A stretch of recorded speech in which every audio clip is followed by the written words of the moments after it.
That's a final episode of Kettlebell Sport Long Cycle introduction. For previous episodes you can find the links below, and today I will show you unit number 4, drop to the back swing.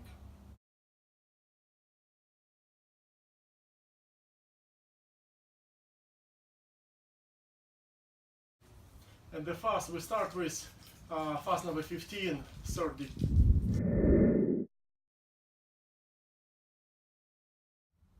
And that's the thing.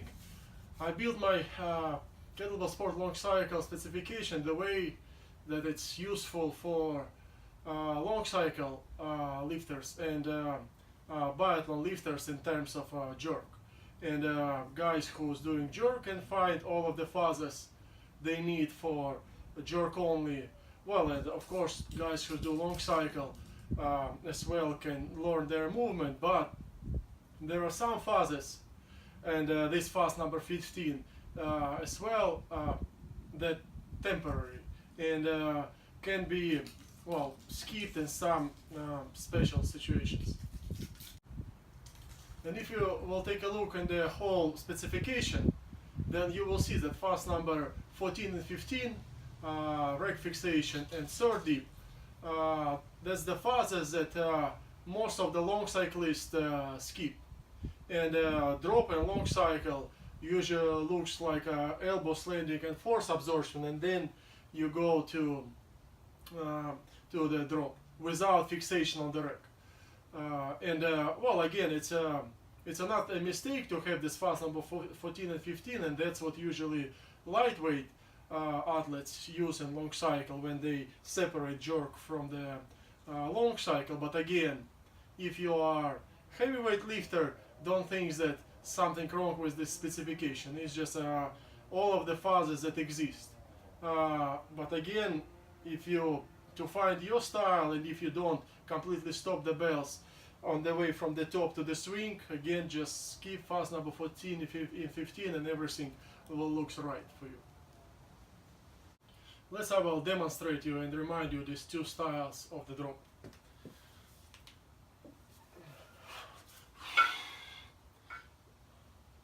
So first I will show you the style with the fixation on the rack, between drop to the rack and drop to the swing.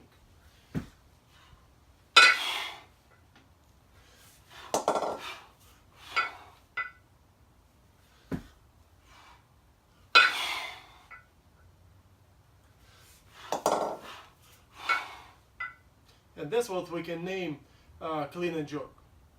And now I'll show you a style when we not completely stop the bells from the top.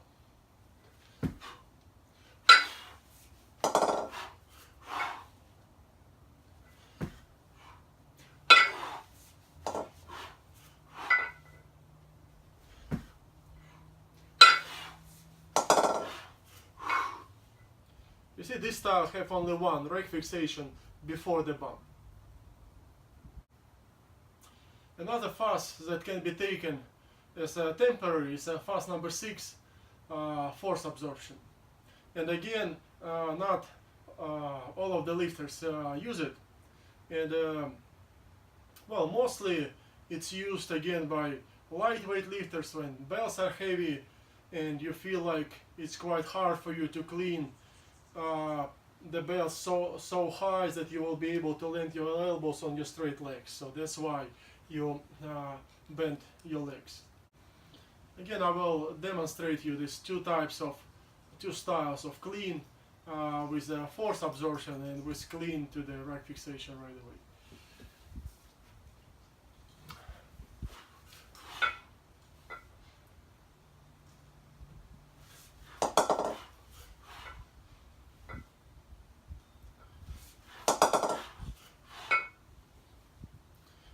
So that's a style with the force absorption and with deep during the clean. And now clean right away to the rack fixation.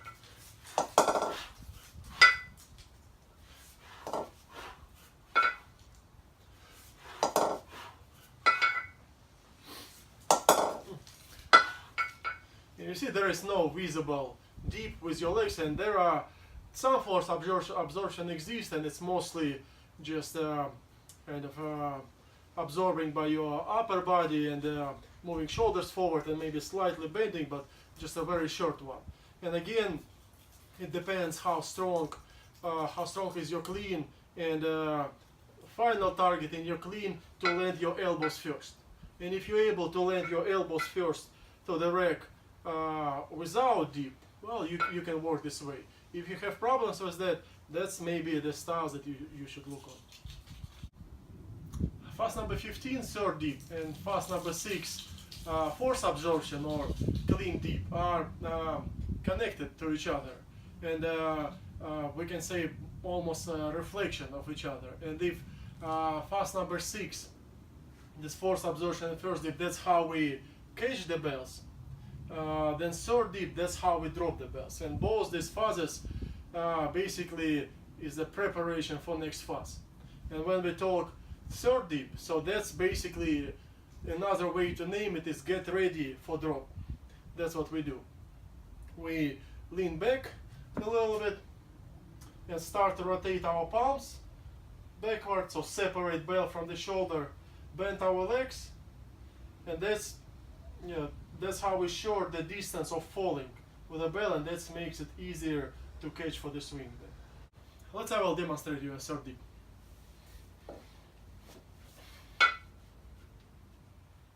So this fast should be performed with no rush, and again, what you do is when your rack position is solid, elbows connected, you bend your legs and you let bells rotate forward. That's your third dip. Let's do a side view. So from the rack position, you bend your legs, elbows still standing, and you separate bells and your shoulders, palm facing backward. That's how you get ready for drop. And actually, that's also making a drop more predictable, because in the swing, body of the bells will be close to each other. Yeah, that's how close bells when they swing. And if you directly drop them from this position, you see there is a space between body of the bell, and it means that direction of falling this way will not be vertical, but it will be angled, and that's increasing the risk of bumping of body of the bells on the bottom and then drop to your knees. But when you do third dip, you put these bells together, and that's how you prepare bells for vertical falling direction. That's how bells will bounce less when you do it this way.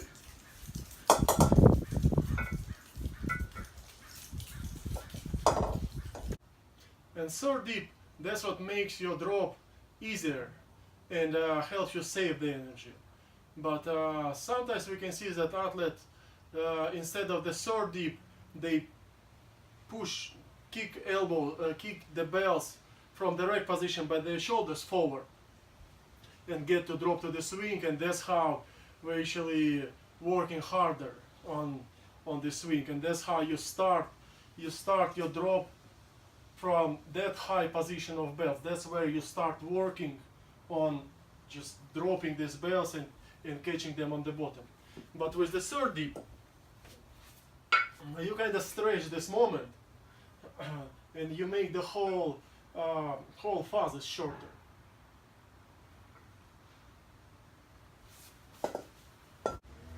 And when third dip is done, we're ready for fast number 16, drop to the backswing. That's a very short fast, and basically what's happened is when you get to the third dip, you're standing on this very edge of your balance, and to start the drop to the backswing, you cross this line and move, let bells go a bit through there, and that's how third dip starts naturally, without any force from your side. You not push the bells, you not do anything, you just basically start to relaxing your muscles more, and bells start to fall by itself. interesting detail happened during the drop to the backswing before the force absorption. I mean, before this moment when we actually catch these bells for swing and start to absorb them. During the drop, we don't want to waste too much of energy of our grip. We want to somehow catch the bells the way that it will be not too much work for our grip. And one of the things that we do is sword dip. This make the distance of falling of the bell shorter. It means that, well, we need a bit less force to stop it. And another thing, what's happened during the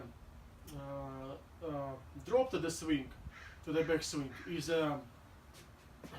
when we let bells go and it's falling down. On this moment, we move the shoulders up a little bit and straight our arms, lock our elbows, and catch the bells on their way down. And then we drop arms and bells. So again, when drop is start, then we move shoulders up, catch the bells, and then drop them to the swing. And that's again another shoulder shake. Yeah, that's what's happened when we move shoulders up, lock elbows, and then drop arms. So that's another way to taking care not about the grip only, but about upper body and shoulder and arms and trapezius tension. And I mean release this tension and make it easier. And yeah, that's time to demonstrate you a few repetitions.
To only catch the bells in advance, but it's also important to catch them very accurately. And what I mean is you need to catch them exactly where you want to hold them for swing. It shouldn't be any adjustment and the moves when from the grips when you just catch the bells and when you go to the backswing. So I will try to demonstrate you what I mean. And for example, if during the drop you keep your palm under the handle and like catch it this way, then force absorption also will means rotation of the handle inside of your hand and pulling your wrist down. And this thing means pump of your forearm and ripping your skin off. As heavier the bell, as faster it's happened. And again, all what you need to do is avoid any rotation of handle inside of your grip and any rotation in your wrist. And again, to understand how you want to have your wrist and your hand for swing, you can just make a few swings, feel no tension in your wrist, no elbow locked perfectly, not too much tension in your hand.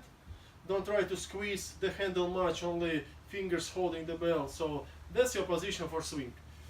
And that means that's how you should catch the bell right away, when your wrist above the handle.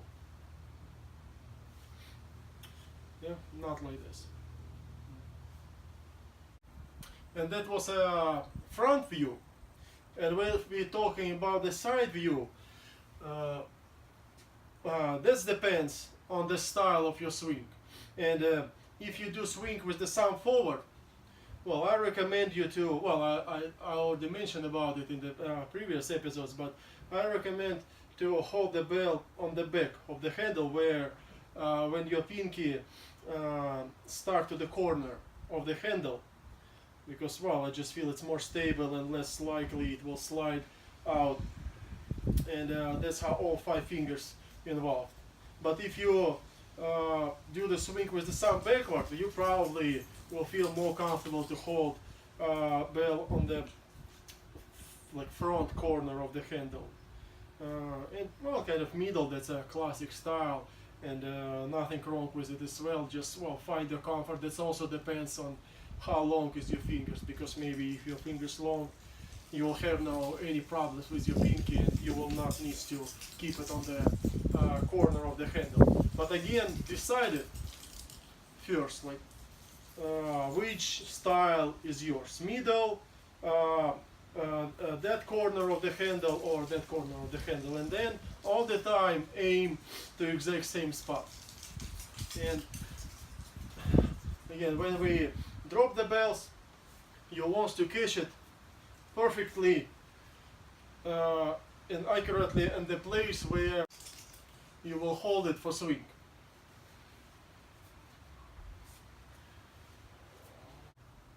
And when you see professional athletes who can perform high reps, a long cycle, and actually in snatch as well with heavy bells, and they haven't any blisters on their hands, and they never tear their hands, well, the answer for that is not because their skin gets so thick that it's impossible to tear it. It's a big part of it is that they build up their accuracy so well that they're catching the bell always on the right place, and again, handle never move inside of their hand, and well, that's why they're able to avoid tearing their hands.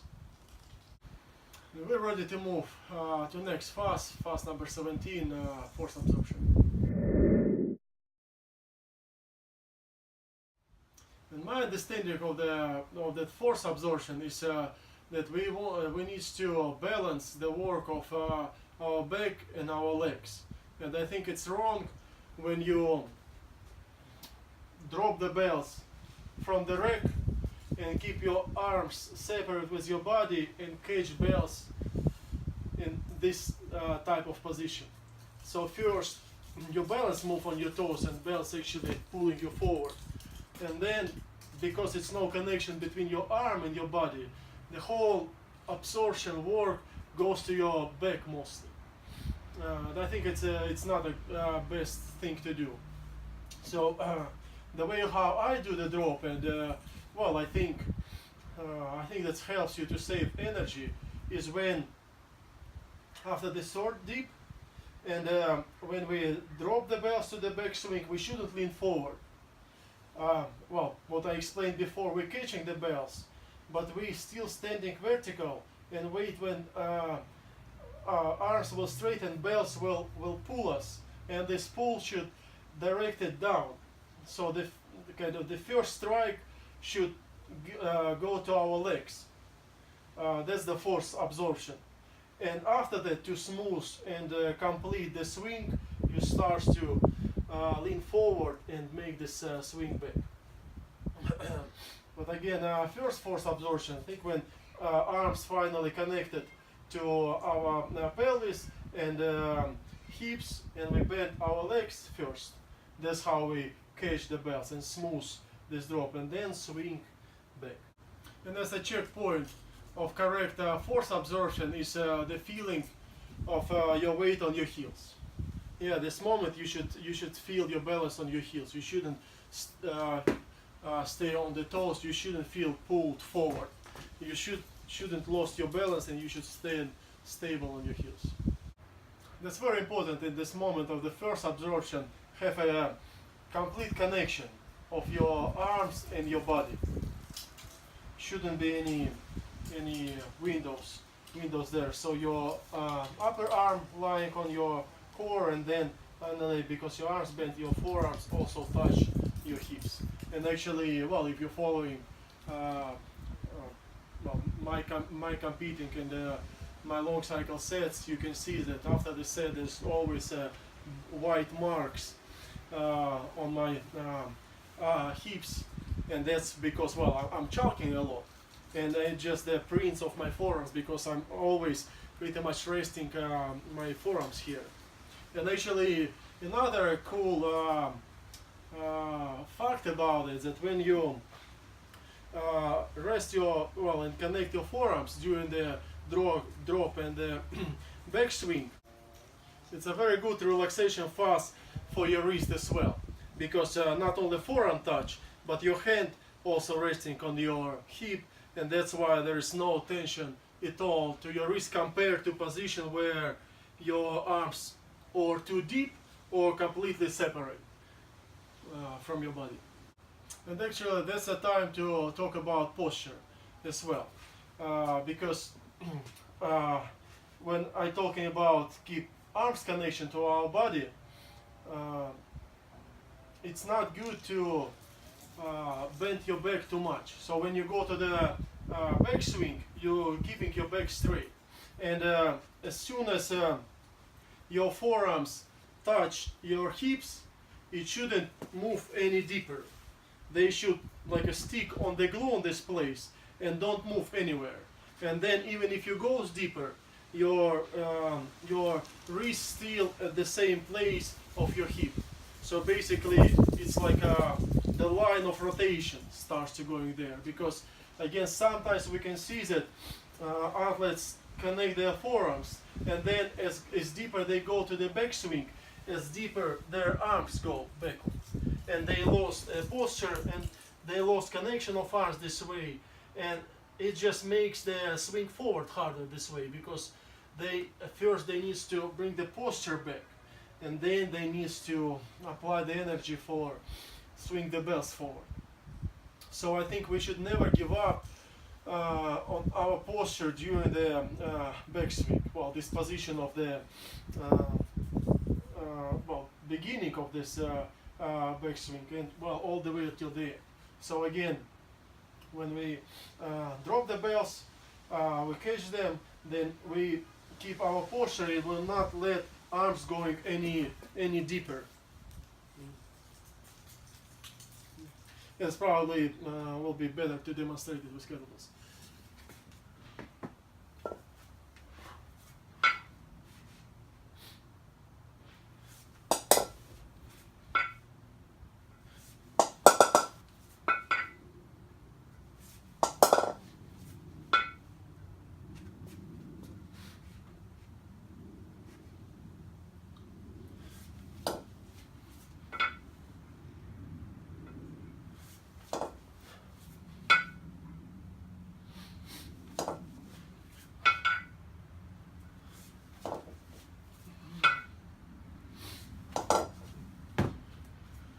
So I hope you was able to see that I will not let my wrist slide on my hip. It's just stable at the same place. And that's how we complete the whole circuit, the whole cycle, the whole long cycle. Because after this fast number 17, drop to the back swing, next fast is fast number 1, swing back. And that's how the new repetition will start. Well, again, in the first episode, I was talking about the swing, but just in case, well, say a few words again about the back swing. And again, balance, important to stay solid on your heels, not necessarily to disconnect your toes and lift them up. And actually that's what you can see from some of my leads, but it's kind of the way for me to feel balance on my heels, but it's not necessarily thing to do. You still can keep all your feet completely on the ground, but feel the weight on your heels. Then locking of your knees on the back of the back swing. It seems like it's make a fast complete and makes you rest your legs, but it's not work all the time. And for me personally, I feel like if I will completely lock my knees on the end of the back swing, I kind of lost for a moment the dynamic of the movement, and it's like kind of a bit weird dynamic for the swing forward. So that's why for sure there is a difference between the bottom of the back swing and the end of the back swing, and my legs kind of going towards getting straight, but I'm not lock my knees completely. It's still slightly bent on the end of the back swing, and it's for me this way is easier to smooth this transaction from direction backward to direction forward. So we have this loop when it's fully bent legs, and then straight but not completely locked, and then goes to the swing forward. It was to mention about the ending of the exercise, how you put the bells to the ground, and well, we can say that it doesn't matter when set is over, when you get your reps, and you can say whatever. I fixate my last rep, and I finish my work, and just bells go its own way, and I go my own way. I'm falling forward, or to the side, or I just go somewhere. But I think it's kind of your pride, and just a beautiful style of finishing your set. And well, it's just a safe and predictable way when you put the bells to the ground nicely. And how you do it is when you finish your last rep, you drop bells to the rack, you drop bells to the back swing as you want to go for another repetition. But from the back swing, you direct bells to the ground and put them ahead of you. And this will be a beautiful, nice finish of your set. Let's have a demonstrate you.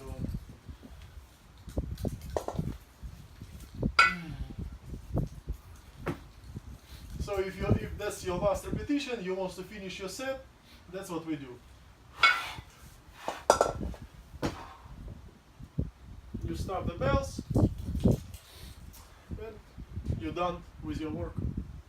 But what we can see sometimes that athletes, after they finish their last rep, well, they mostly drop bells to the rack, but then by some reason from the rack, or they do it as the biceps curl, and they just trying on their muscles, just slowly put the bells down. And if it's light bells, it works, but it's just unnecessary use of your biceps.